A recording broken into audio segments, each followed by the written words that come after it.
Alright, here's what I hope to be a quick installation video of the PWS enhanced buffer tube. I'm replacing the UBR stock on my rifle right now.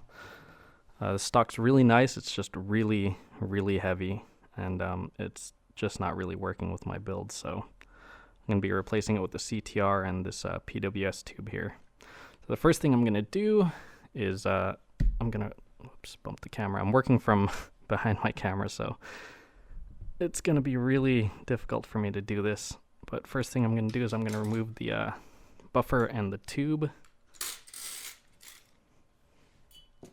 Set that aside here.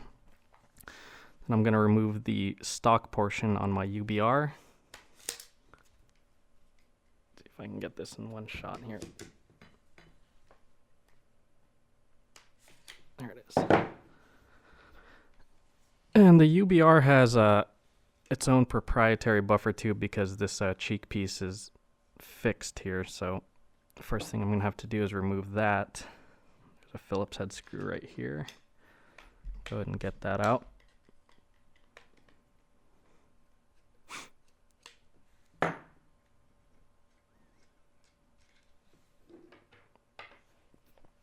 Remove the cheek piece, and this is the proprietary buffer tube for the UBR. I'm going to go ahead and make sure that the buffer retainer and the spring doesn't come flying out.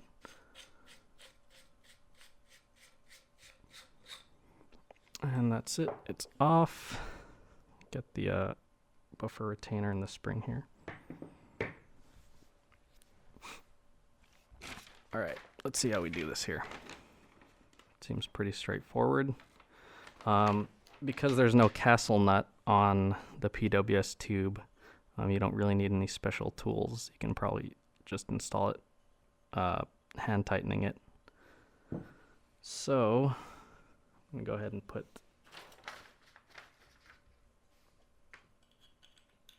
this on it. Whoops. I'm gonna grease it up a little bit.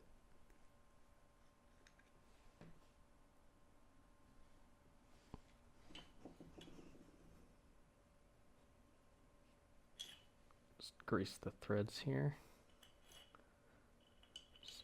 just so it's easier to take it off later if I have to.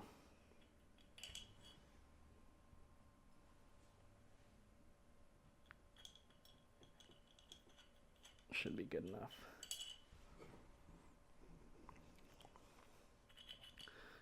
All right, so this is a Seekins lower, so it doesn't have the takedown pin detent and spring here. It's actually got a set screw that's underneath the trigger, or that's underneath the pistol grip here, and that's what retains the takedown pin. So if you're removing yours, just make sure that doesn't fly out. All right, so here I have my lower, and I got the buffer tube and my buffer retainer and spring here. So first I'm gonna screw this in. You don't need any special tools because there's no castle nut. Just make sure that the end plate here is nice and tight against the receiver. So you can actually get pretty close before you put the spring and the retainer in.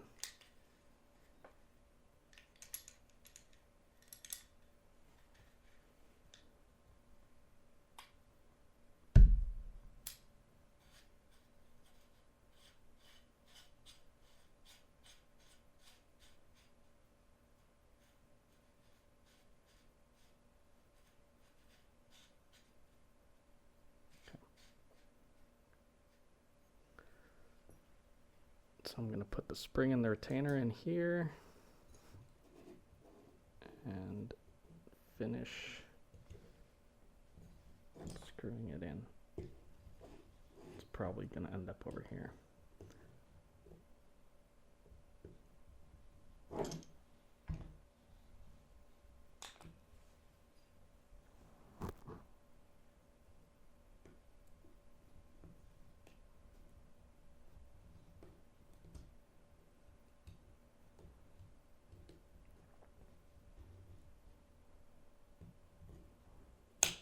Okay, so it's not exactly completely tight up against the receiver, but there's a couple of Allen screws here on the top, and then there's a large one here on the bottom that'll fit everything nice and tight together. The ones on the top are pretty small.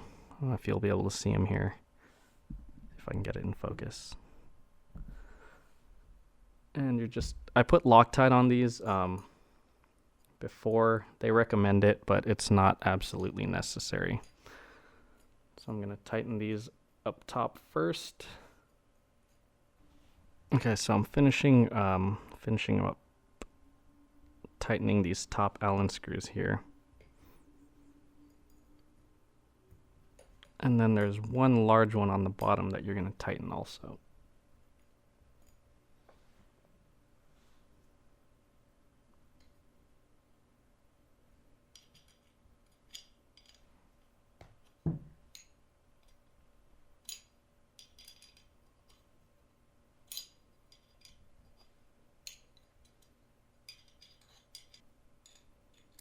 Just get everything nice and hand tight here, and it should be pretty good.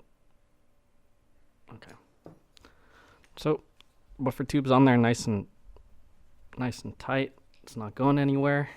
I'm gonna go ahead and reinstall my spring and buffer. And there it is. Can probably go ahead and throw the CTR on here right now too.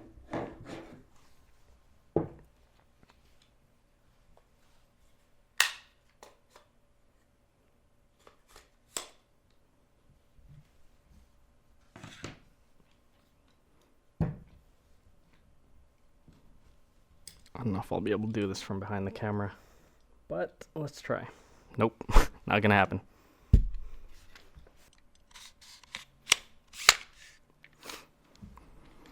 All right, there it is, guys. PWS buffer tube, CTR stock. It's really nice. It's got these quick disconnect mounts on either side. Some people might not like that. They might like them down here, but haven't really found my preference yet. So thanks for watching.